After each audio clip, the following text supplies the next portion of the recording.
नमस्कार, ये आकाशवाणी शिमला है। अब आप राकेश शर्मा से प्रादेशिक समाचार सुनिए। पहले आज के मुख्य समाचार।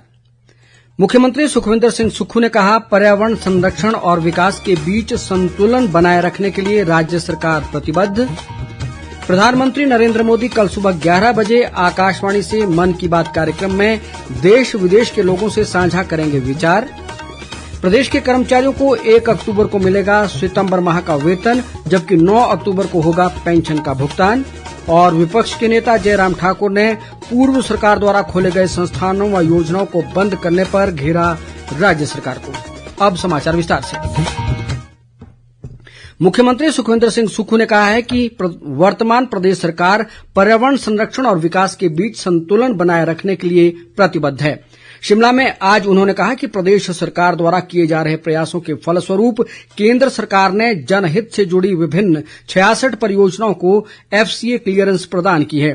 मुख्यमंत्री ने कहा कि इसके अलावा प्रदेश सरकार ने केंद्र से 77 सैद्धांतिक स्वीकृतियां भी सुनिश्चित की है, जिनमें शोंगतोंग, थाना पलाऊ विद्युत परियोजना, शैक्षणिक संस्थान, हेलीपोर्ट, पेयजल आपूर्ति और सड़क अधोसंरचना परियोजनाएं शामिल हैं।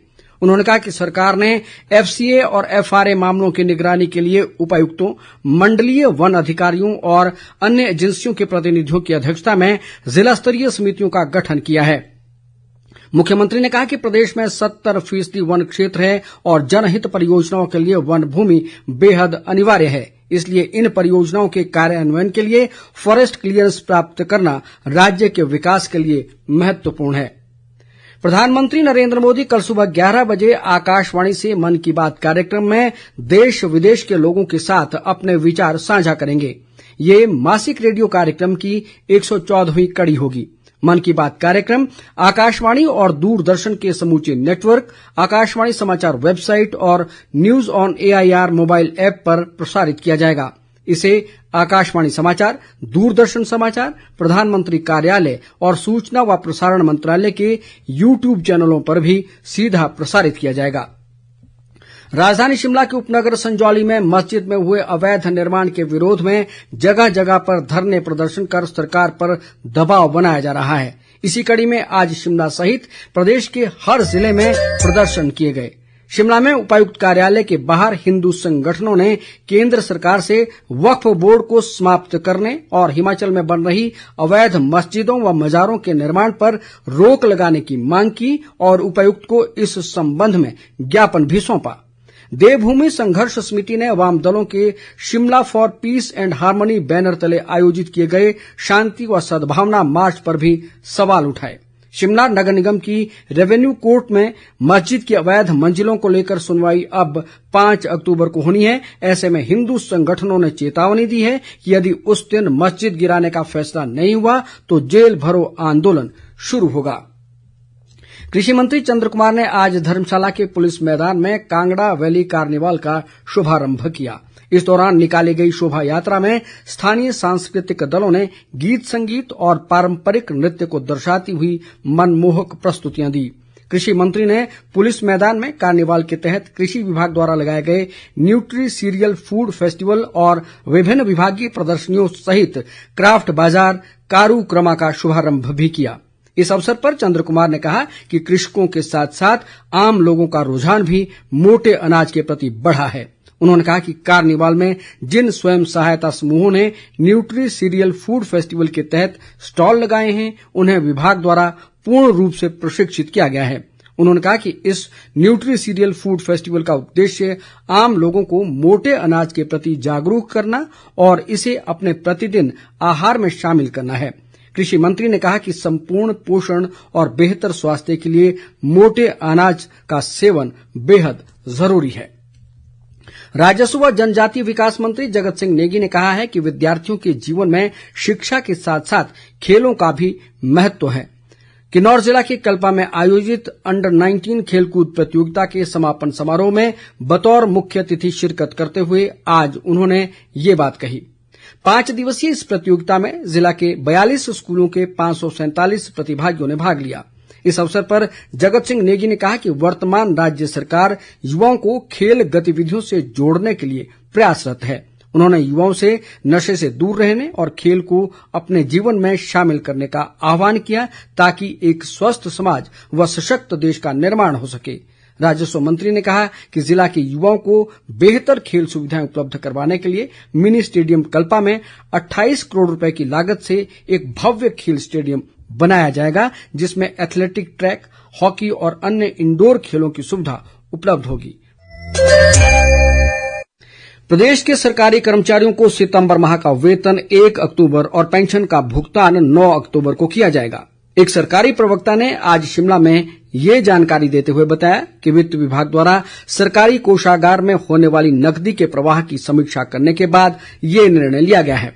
गौरतलब है कि पिछले माह प्रदेश के कर्मचारियों को वेतन 5 सितंबर व पेंशनरों को 10 सितंबर को पेंशन का भुगतान किया गया था।